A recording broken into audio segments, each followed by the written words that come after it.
नमस्कार, मी डॉक्टर मच्छिंद्र बांगर, महाराष्ट्रातील आणि देशातील हवामान परिस्थिती संदर्भात ताजा अंदाज देणार आहे. आपण सध्या हवामानातल्या एक अतिशय महत्त्वाच्या घटनेवर चर्चा करणार आहोत किंवा मत मांडणार आहोत. सिंधुदुर्गमध्ये आपला एक सबस्क्रायबरचा ग्रुप आहे आणि त्यांच्याशी आज माझी झालेल्या चर्चेनुसार अरबी समुद्रांमधील बाष्प संपुष्टात आलेलं आहे आणि कुठल्याही प्रकारचं बाष्प आपल्याला सध्या या छायाचित्रामध्ये सुद्धा दिसत नाही. वारे केवळ आहेत आणि थोडं बंगालच्या उपसागरामध्ये हालचाली अधिक आहेत. तर याचा बदल असा झाला आहे की त्या ठिकाणच्या कोळी बांधवांशी झालेल्या चर्चेनुसार त्यांचं असं म्हणणं आहे की मार्चमध्ये ज्या पद्धतीचं वातावरण शांत असतं समुद्रामध्ये, त्या पद्धतीचं वातावरण शांत झालं आहे.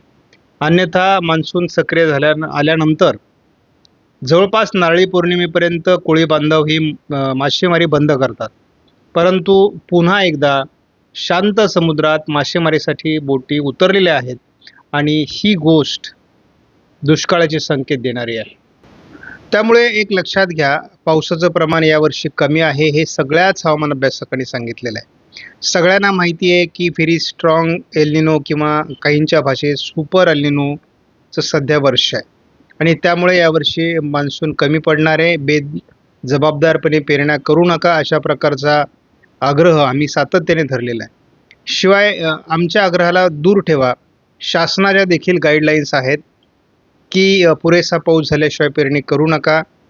तरी देखील शेतकऱ्यांनी पेरण्या केल्यात आणि दररोज 400-500 फोन आम्हाला अटेंड करावे लागतात आणि शेतकरी विचारतो, सर पेरणी केली, पाऊस कधी येणार, पेरणी केली, पाऊस कधी येणार. त्याचं उत्तर आमच्याकडे नाही आहे. कारण जरी मॉडेलमध्ये आज पावसाचं वातावरण दाखवलं जात असलं तरी देखील तो पाऊस प्रत्यक्षात किती पडेल हे देखील महत्त्वाचं असतं. आपण जर या मॅपमध्ये बघितलं तर 1 जूनपासून 15 जूनपर्यंत जे भारतामध्ये पाऊसमान झालेलं आहे त्या संदर्भातले या ठिकाणी महत्त्वाचा डेटा आहे. तर यामध्ये भारताच्या बाबतीत जर विचार करायचा तर पूर्व भारतामध्ये या ठिकाणी सरासरीपेक्षा जास्त पाऊस झाला आहे. दिल्ली NCRमध्ये आणि पूर्व राजस्थानमध्ये सरासरीपेक्षा जास्त पाऊस आहे आणि कर्नाटकच्या दक्षिणी पट्ट्यात पाऊस जास्त आहे. त्यानंतर अंदमान निकोबार बेटांवर अतिरिक्त पाऊस आहे. या पलीकडे पाऊस विशेष झालेला नाही. म्हणजे उत्तर भारतामध्ये अति उत्तरेकडील राज्यांमध्ये एक समाधानकारक पाऊस आहे. थोडा पाऊस पश्चिम बंगाल, आंध्र प्रदेश, रायलसीमा, उत्तर कर्नाटक आणि काही प्रमाणात पश्चिमी मध्य प्रदेश या ठिकाणी पावसाची नोंद आहे. बाकी जर आपण भारत देश बघितला तर गुजरात आणि महाराष्ट्र आणि झारखंड हे काही राज्य डेंजर झोनमध्ये आता दाखवलेले आहेत. त्याहीपेक्षा महत्त्वाचं, महाराष्ट्राची आपण आता जर स्थितीचा विचार केला तर आपल्याला या ठिकाणी असं दिसतं की महाराष्ट्रामध्ये विदर्भात 70%, त्यानंतर 55% मराठवाड्यामध्ये, पुन्हा 76 ते 78% मध्य महाराष्ट्र, पश्चिम महाराष्ट्र आणि उत्तर महाराष्ट्रामध्ये आणि कोकणामध्ये 76% अशी तूट महाराष्ट्रामध्ये आहे. मात्र हे चित्र 15 तारखेपर्यंत असणं काही विशेष नाही. उतरत्या 15 दिवसामध्ये म्हणजे उरलेल्या 15 दिवसामध्ये हे चित्र बदलेल अशी आपल्याला अपेक्षा आहे. परंतु समजा हे नाही बदललं तर महाराष्ट्र शासनाला दुष्काळ जाहीर करावा लागेल. संपूर्ण देशाचा एकत्रित विचार करता या ठिकाणी 32% तूट अजून आहे. मात्र ही तूट कमी होण्याची शक्यता आहे कारण आता पाऊस आणि मान्सून सक्रिय होईल. त्यानंतर महाराष्ट्रामध्ये सरासरी तूट ही 70% आहे. ती सुद्धा तूट कमी होईल, परंतु किती? मान्सूनने जवळपास 8 तारखेपासून 16 तारखेपर्यंत म्हणजे जवळजवळ 9 दिवस कुठल्याही प्रकारची प्रगती केलेली नाही आहे. 12 ते 16 4 दिवस या ठिकाणी देखील कोणतीही प्रगती झालेली नाही. उत्तर भारतात असलेल्या एका सामान्य WD नुसार एक ट्रफ या ठिकाणी तयार झाल्यामुळे सध्या विदर्भामध्ये पावसाच्या ॲक्टिव्हिटीज होत आहेत. या ठिकाणी आपण बघतो त्याच पद्धतीचं वातावरण WD मुळे एक ट्रफ या भागामध्ये राहण्याची शक्यता आहे. परंतु महाराष्ट्रात विशेष पावसाची नोंद सध्या 17-18 तारखेला देखील नाही आहे.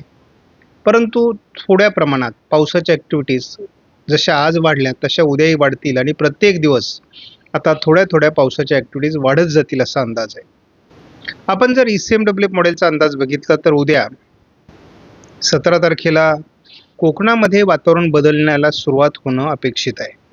त्यामुळे पावसाचा अनुकूल ढग अगदी नंदुरबार धुळेपर्यंत, पश्चिम नाशिकमध्ये, पुणे पश्चिममध्ये, सातारा पश्चिममध्ये सुद्धा वातावरण बदलायला सुरुवात होईल. म्हणजे जास्त ढग उद्या कोकण किनारपट्टीला दिसू शकतात आणि थोडं पूर्व विदर्भाच्या काही जिल्ह्यांमध्ये म्हणजे अमरावती, वर्धा, नागपूर या जिल्ह्यामध्ये किंवा अगदी थोडं यवतमाळमध्ये देखील पावसाचं प्रमाण उद्या वाढू शकतं.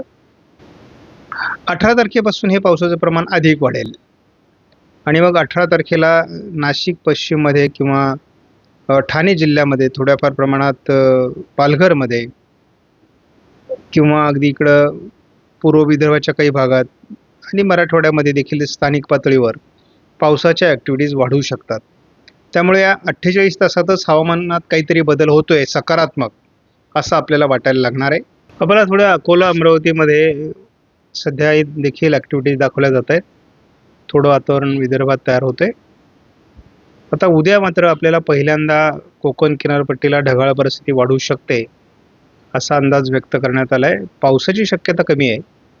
मात्र उद्या थोडं नंदुरबार आणि नाशिकच्या काही भागात, धुळ्याच्या काही भागामध्ये, छत्रपती संभाजीनगर, जालन्याच्या काही भागामध्ये आणि त्याचबरोबर नागपूर, भंडारा किंवा वर्धा, यवतमाळ, अमरावतीच्याही काही भागात मेघगर्जनेसह पावसाची शक्यता आहे. आपण हे वातावरण बघतो. अकोल्यामध्ये सुद्धा उशिरा हे वातावरण असू शकतं. 18 तारखेला आपण 48 तासाचा अंदाज बघतो. नंदुरबार पश्चिमला थोडं वातावरण तयार होऊ शकतं असा या मॉडेलचा, ECMW मॉडेलचा अंदाज आहे. परंतु 18 तारखेला फार वातावरण इथे जरी दाखवलं नसलं तरी आपण बघतोय की जळगाव जिल्ह्याच्या दक्षिणेला, थोडं उत्तर संभाजीनगर, थोडं अकोला, बुलढाणा, अमरावती, यवतमाळ, वर्धा, नागपूर, भंडारा, गोंदिया या जिल्ह्यात देखील पावसाची शक्यता 18 तारखेला आहे. आणि मग 19 तारखेपासून हे प्रमाण थोडं वेगळ्या पद्धतीने टर्न होईल. कारण पूर्व विदर्भामध्ये जोरदार पाऊस सुरू होतील. त्यामुळे आपल्याला साधारणपणे 19 तारखेला पहाटेपर्यंत जर आपण अंदाज बघितला तर वातावरणात मोठा बदल आपल्याला बघायला मिळणार आहे आणि त्यामुळे हळूहळू वातावरण बदलत जाईल. आता सध्या एक गोष्ट लक्षात घ्या, मान्सून अद्याप कोकणात अडकलेला आहे, पुढे सरकलेला नाही आणि 19 तारखेपर्यंत कुठल्याही प्रकारे मान्सून पुढे सरकण्याचं लक्षण नाही. मात्र मग 20, 22, 21 तारखेपासून पुढे जे काही पावसाळी वातावरण तयार होणार आहे ते मान्सून ॲक्टिव्हिटीजला देखील पुढे सरकवण्यास मदत करेल आणि संपूर्ण महाराष्ट्रामध्ये 25, 26 तारखेपर्यंत मान्सून पोहोचलेला असेल. या दरम्यान पाऊस देखील होण्याची शक्यता आहे.